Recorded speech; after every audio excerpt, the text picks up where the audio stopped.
الشیطان الرجیم بسم اللہ الرحمن الرحیم الحمد للہ رب العالمین وصلی اللہ علی محمد وآلہ الطاہرین اللہم صلی علی محمد وآل محمد۔ سورہ مبارک کے عبس کی تجزیہ اور ترکیب سے فارغ ہو چکے ہیں۔ اب ایک نیا سورہ مبارک تکویر کا آغاز ہو رہا ہے۔ آیتیں پہلے پڑھتے ہیں، اس کے بعد ترجمہ دیکھیں گے، پھر تجزیہ اور ترکیب۔ آیتیں بسم اللہ الرحمن الرحیم۔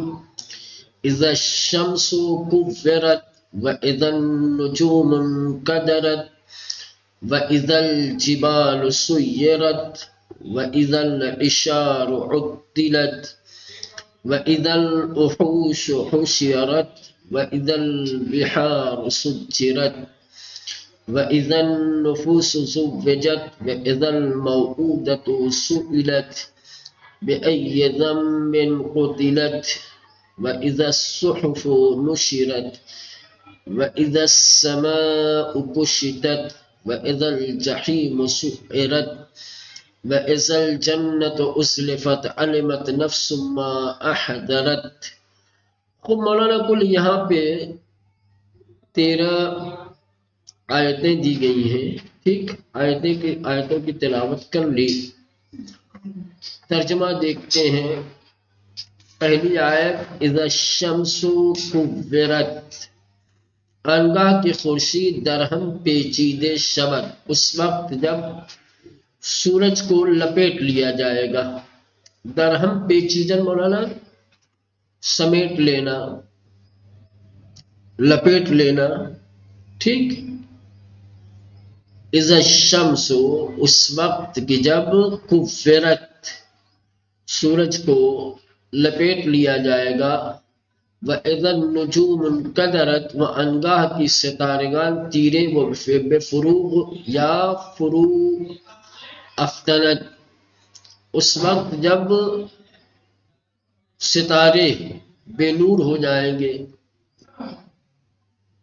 اس وقت جب ستارے بجھ جائیں گے، بجھ جانا، بے نور ہو جانا، روشنی کا ختم ہو جانا۔ وَإِذَا الْجِبَالُ سُيِّرَتْ، و آنگاہ کی کوہا براہ انداختے شوند، اس وقت جب پہاڑوں کو سیر پہ لگا دیا جائے گا، پہاڑ جب چلنے لگیں گے۔ وَإِذَا الْعِشَارُ عُطِّلَتْ، و آنگاہ کی شتران آبستن و گزاردے شود، اس وقت کہ جب اونٹوں کو حاملہ چھوڑ دیا جائے گا۔ آبستن یعنی مولانا گزاردے شود،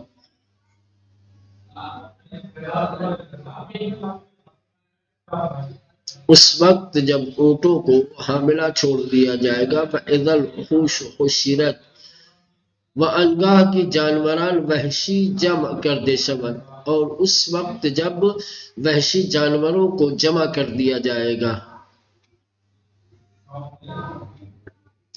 وَإِذَا الْبِحَارُ سُجِّرَتْ، و انگاہ کی دریاہ افروختی شود، اور جب دریاؤں کو افروختن اصل میں ہوتا ہے مولانا روشن کرنا، سمجھ رہے ہیں، لیکن یہاں پہ معنی ہے افروختن کرنا، انگاہ کی دریاہ افروختی شب، دریاؤں میں جب اچھال آئے گا، سمجھ رہے ہیں۔ وَإِذَا الْبِحَارُ سُجِّرَتْ وَإِذَا النُّفُوسُ زُوِّجَتْ، اس وقت جب جانیں جفت اور ایک دوسرے کے قرین ہو جائیں گی۔ انگاہ کی جانہا جفت و قرین شود، اس وقت جب جانیں مولانا جفت اور قرین ہو جائیں گی۔ وَإِذَا الْمَوْءُودَةُ سُئِلَتْ، آنگاہ کی استختران بگور شدے پرسیدے شود، اس وقت جب دفن کی گئی، زندہ دفن کی گئی لڑکیوں کے بارے میں پوچھا جائے گا۔ بِأَيِّ ذَنبٍ قُتِلَتْ، کہ بے کدامین گناہ کشتے شدید، کہ کس جرم اور کس گناہ میں قتل کی گئی ہیں۔ وَإِذَا الصُّحُفُ نُشِرَتْ وآنگاہ کی نامہ گشودے گردد، اس وقت جب نامہ اعمال کھول دیے جائیں گے، اس وقت جب رجسٹر کو کھول دیا جائے گا۔ وَإِذَا السَّمَاءُ كُشِطَتْ وآنگاہ کی آسمان کندے و برداشتے شود، جب آسمان کو اس کی جگہ سے ہٹا لیا جائے گا، آسمان کا شامیانہ مولانا سمیٹ لیا جائے گا، ہٹا لیا جائے گا۔ وَإِذَا الْجَحِيمُ سُعِّرَتْ وآنگاہ کی دوزخ بشدت افروختے شود، اور اس وقت جب جہنم کو شدت کے ساتھ بھڑکا دیا جائے گا، جہنم کی آگ کو دہکا دیا جائے گا، بھڑکا دیا جائے گا۔ وَإِذَا الْجَنَّةُ أُزْلِفَتْ وآنگاہ کی بہشت نزدیک گرداندے شود، اور جب جنت کو قریب کر دیا جائے گا۔ عَلِمَتْ نَفْسٌ مَا أَحْضَرَتْ، ہر کس ہر آنچے کی حاضر و آمادے کر دے خواہد دانیس، جس شخص نے جو کچھ حاضر کیا ہے، تیار کیا ہے اپنے لیے، وہ اس کے بارے میں جان لے گا۔ ٹھیک، یہ ترجمہ تھا جو یہاں پہ دیا ہوا ہے۔ ٹھیک مولانا، اب یہاں سے تجزیہ کا سلسلہ شروع ہو رہا ہے۔ الشمس، الشمس یعنی خورشید، سورج، اس میں ثلاثی مجرد ہے اور مؤنث مجازی ہے، اسی لیے فعل اس کے لیے مؤنث لایا گیا ہے، مذکر بھی لا سکتے ہیں۔ ہاں، تصغیر شمیسے و جمع الشموس میں آیت، اس کی تصغیر شمیسہ اور اس کی جمع شموس آتی ہے۔ شمس کی جمع شموس اور اس کی تصغیر شمیسہ آتی ہے۔ ٹھیک، کوّرت درہم پیچیدے شدے، مولانا جسے لپیٹ دیا گیا ہو، سمیٹ دیا گیا ہو۔ ٹھیک، فعل ماضی مجہول، ماضی مجہول ہے۔ اسباب تفعیل، ان فعل متعدی یک مفعولی، یہ متعدی یک مفعولی و مصدر تکویر می باشد، اور اس کا مصدر تکویر ہے بروزن تفعیل۔ اصل تکویر بمعنی در پیچیدن چیزی بطور استدار، مثل ان کی جامعی را درہم پیچند و در کناری افکنند، و یا ان کی بمعنی پیچاندن چیزی بر چیز دیگر، مانند اممی کی بر پیچند، بطوری کہ ہر دوری در دور دیگر را بپوشانند۔ مولانا کریں کہ تکویر، اصل تکویر کے معنی کسی چیز کو لپیٹ لینا، استدارہ یعنی ایسے لپیٹنا، دائرہ بنا کر کے ایک ہی پر ایک لپیٹنا، سمجھ رہے ہیں نا؟ جیسے دھاگا وغیرہ، رسی وغیرہ، کپڑے وغیرہ ایک ہی پہ ایک تہہ کرتے ہیں، ایک ہی پہ ایک لپیٹتے ہیں، اس کو کہتے ہیں تکویر۔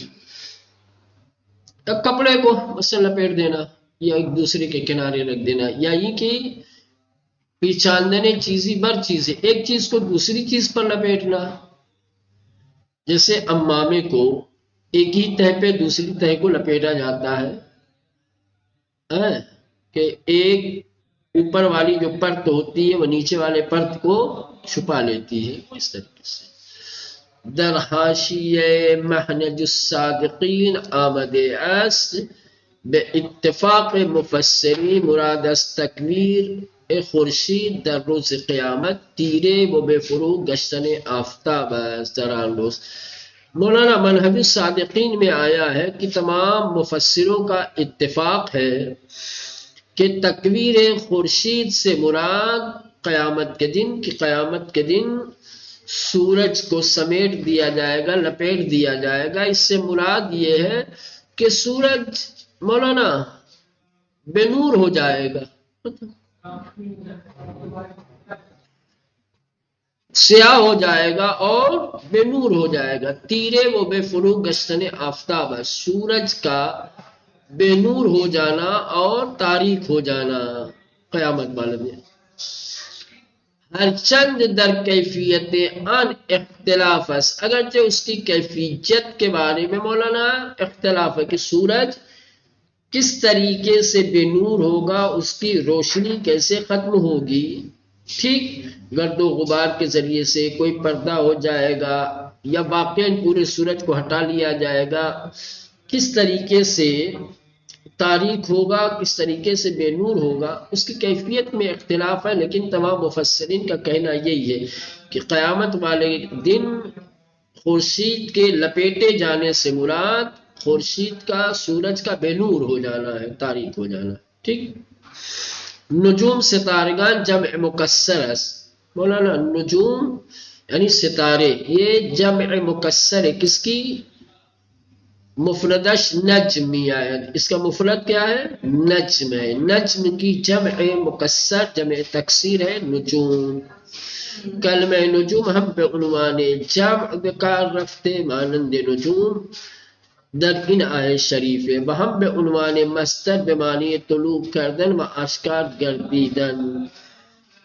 مولانا نجوم جو ہے جمع کے عنوان سے بھی قرآن میں استعمال ہوا ہے، جیسے کہ یہاں ہے نجم کی جمع، اور کہیں کہیں بعنوان مصدر، جب بعنوان مصدر ذکر ہوتا ہے تو طلوع اور ظاہر ہونے کا معنی دیتا ہے، ٹھیک۔ اگر نجوم کو نجم کی جمع مانے تو ستارے، ٹھیک، اور اگر نجوم بعنوان مصدر استعمال ہو تو طلوع اور آشکار ہونے کا معنی دیتا ہے۔ مجمع البیان میں ذکر ہوا ہے کہ ستارے را از آن جہت نجم گویند کی طلوع می کند، یعنی کہ ستارے کو اس وجہ سے نجم کہا جاتا ہے کہ وہ طلوع کرتا ہے۔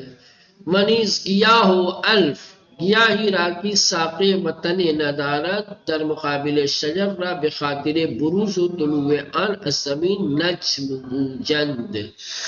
اسی طریقے سے یہ جو گھاسیں اور جھاڑیاں ہوتی ہیں چھوٹی چھوٹی، چونکہ اس کا کوئی ساق نہیں ہوتی، اس میں کوئی ٹہنیاں اور ڈالیاں نہیں ہوتی ہیں درخت کے مقابلے میں، کہ جس طریقے سے درخت میں جڑیں ہوتی ہیں، پھر اس کا ایک تنا ہوتا ہے، تنے کے بعد جو ہے مولانا اس کی فرعیں اور شاخیں ہوتی ہیں، درخت کے مقابلے میں جو گھاس اور جھاڑ ہے کہ جس میں کوئی تنا نہیں ہوتا اور جس میں کوئی ساق نہیں ہوتی ہے، اس کو بھی نجم کہتے ہیں، اس وجہ سے کہ یہ زمین سے ایسے ہی نکل آتے ہیں بغیر تنے کے، ظاہر ہو جاتے ہیں ایسے ہی بغیر کسی تنے اور بغیر کسی ساقے کے، اسی لیے ان کو بھی نجم کہا جاتا ہے، ٹھیک۔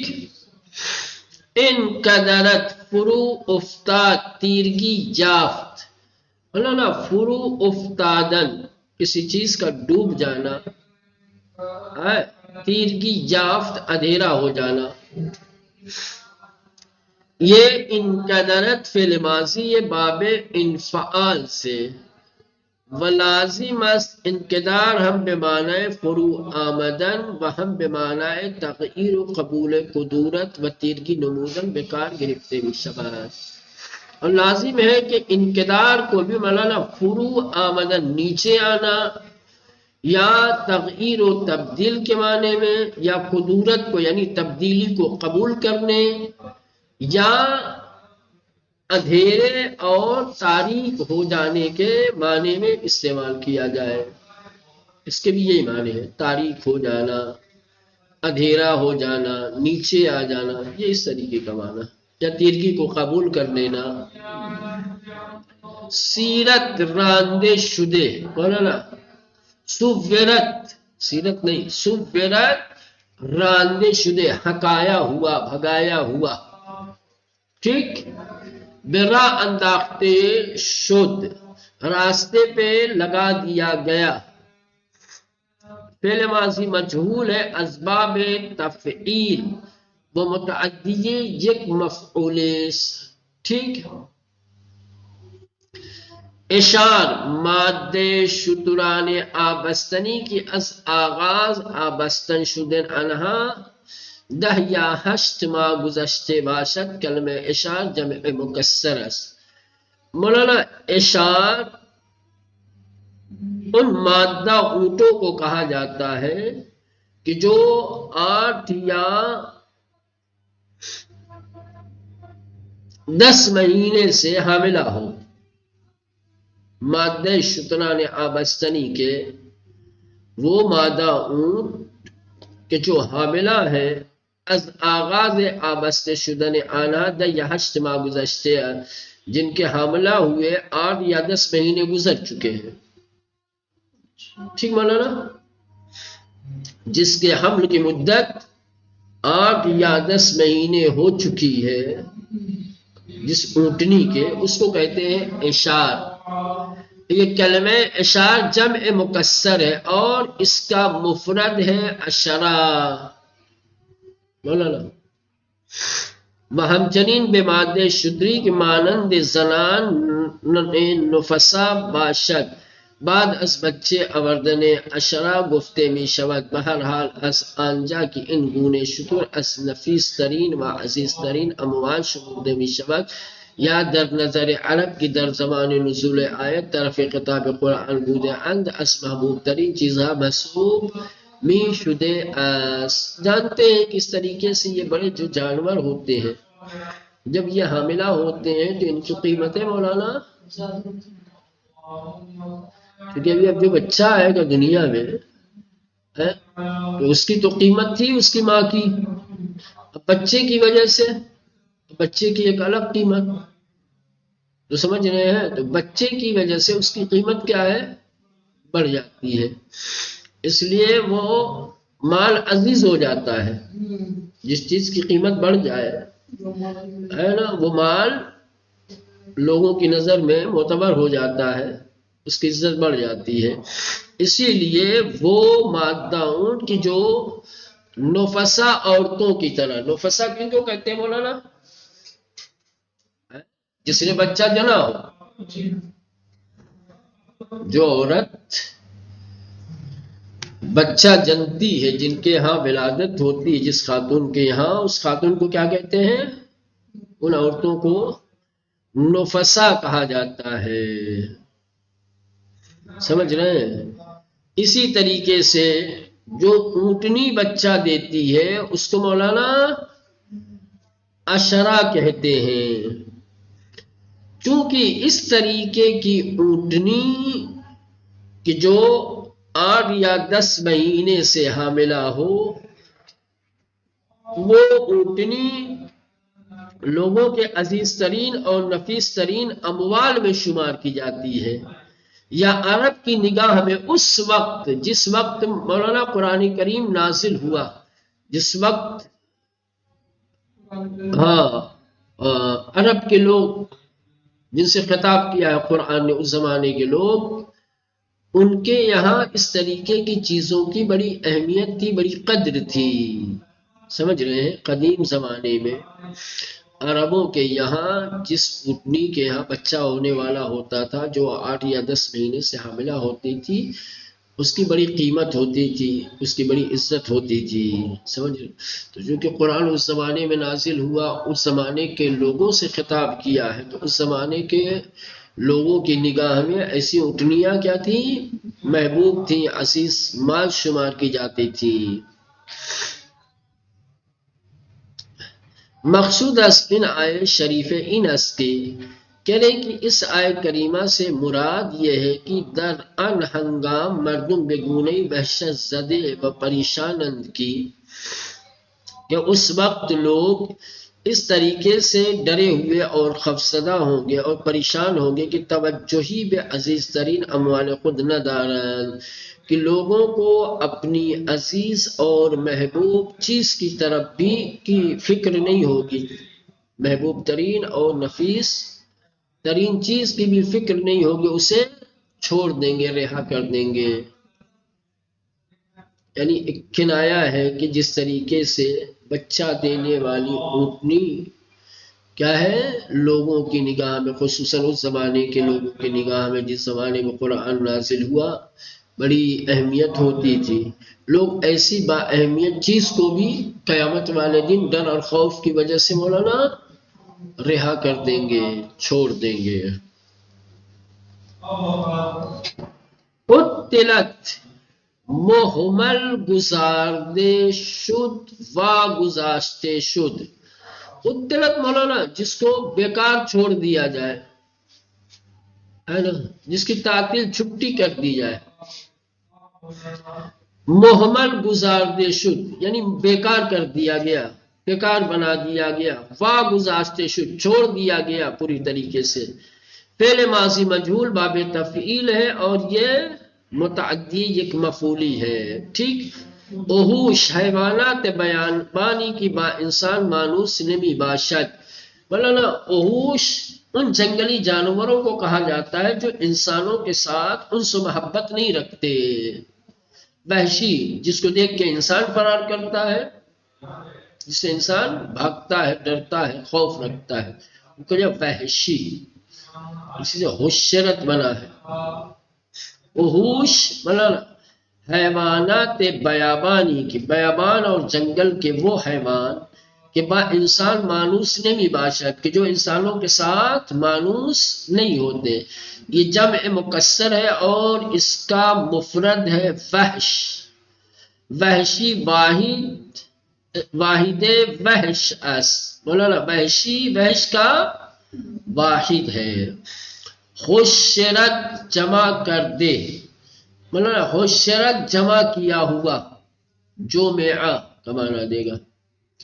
حشرت جمع کیا گیا، فعل ماضی مجہول ہے، اور وہ معلوم آن متعدی یک مفعولی، اس کا جو معلوم ہے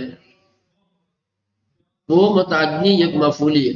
ممکن است ان آیه شریفه در مورد مقدمات قیامت و آغاز در هم ریخته شدن نظام عالم باشد، کہنے کہ ممکن ہے کہ اس آیه کریمہ سے مراد قیامت کے مقدمات اور نظام عالم کو سمیٹے جانے کی ابتدا ہو، جب نظام کائنات کو سمیٹا جا رہا ہو۔ در این صورت منظور از حشر حیوانات این است کی، ایسی صورت میں کیا ہے حیوانات کے حشر سے مراد کیا ہے کہ در آن ہنگام چنان ترس و ہراسی ایجاد می شود کہ اس وقت ایسا ڈر اور ایسا خوف لوگوں کے اندر پیدا ہوگا کہ نہ درندگان در فکر شکارند من شکار در فکر فرار، کہ نہ درندوں کو اپنے شکار کی فکر ہوگی اور نہ شکار کو فرار کرنے کی فکر ہوگی، سب بھولے ہوئے ہوں گے۔ حیوان بھوکے ہوں گے لیکن ان کو شکار کی فکر نہیں ہوگی، اور جو شکار ہونے والا ہوگا اس کو فرار ہونے کی فکر نہیں ہوگی۔ ورمیدن کہ وہ بھاگیں اور فرار کریں، اچھلے، بلکہ آہو و گرگ و شیر و گزن وغیرہ با یک دیگر جمع می شود، بلکہ ہرن اور بھیڑیا، شیر اور مولانا گوزن ہرنی کے بچے وغیرہ یا شیر جن جانوروں کا شکار کرتے ہیں، اور اس طریقے سے دوسرے سارے وحشی جانور اور غیر وحشی یہ سب کیا ہو جائیں گے، اکٹھا ہو جائیں گے۔ ونیز ممکن اس آن آئے راجع میں روز قیامت باشد، ممکن ہے کہ یہ آیہ کریمہ قیامت والے دن کے بارے میں ہو، یا تو مقدمات قیامت کے بارے میں ہے یا خود قیامت کے بارے میں ہے۔ اگر قیامت کے بارے میں ہوگا تو در ان سورہ آیہ شریفہ بیان کرے ان مطلب اس کے، تو ایسی صورت میں یہ آیہ کریمہ گویا اس مطلب کو بیان کرنا چاہتی ہے کہ حیوانات نیز مانند انسانہ محشور می شود، کہ جس طریقے سے قیامت والے دن انسان محشور کیے جائیں گے، اٹھائے جائیں گے، اسی طریقے سے حیوانات بھی محشور کیے جائیں گے، اٹھائے جائیں گے۔ اما تفصیل حال آنہا بعد از حشر و آیا ہوشنی زیسافی دارند معلوم نبی باشد، لیکن بقیہ جو تفصیلات ہیں حشر کے بعد کے جو مراحل ہیں کہ حشر کے بعد ان کا کیا حال ہوگا، آیا ان کا بھی حساب و کتاب ہوگا، حساب و کتاب ہوگا، پھر ان کی سزا جزا کیا ہوگی، یہ سب معلوم نہیں ہے۔ تو گویا یہ دو طریقے کا امکان پایا جا رہا ہے۔ یہ آیت کریمہ یا تو مقدمات قیامت کے بارے میں ہے، اگر مقدمات قیامت کے بارے میں مان لیا جائے تو مطلب یہ ہوگا کہ جانوروں کو نہ شکار کی فکر ہوگی، نہ شکار کو فرار کی فکر ہوگی۔ سمجھ رہے ہیں؟ یہ سارے جانور اکٹھا ہو جائیں گے، یکجا ہو جائیں گے، کسی کو مثلا قیامت کا خوف اتنا ہوگا کہ پھر دوسرا کسی طریقے کا کوئی خوف نہیں ہوگا۔ یا خود قیامت کے بارے میں ہے، اور اگر قیامت کے بارے میں آیت کریمہ کو مان لیا جائے تو مطلب یہ ہوگا کہ جس طریقے سے انسان محشور ہوں گے، انسان اٹھائے جائیں گے، اسی طریقے سے جانور بھی اٹھائے جائیں گے۔ لیکن بات کیا مرحلہ کیا ہوگا، اس کی جو تفصیل ہے اس تفصیل کے بارے میں کسی طریقے کی جانکاری نہیں ہے۔ چلیں یہاں تک رہنے دیں، ٹھیک ہے۔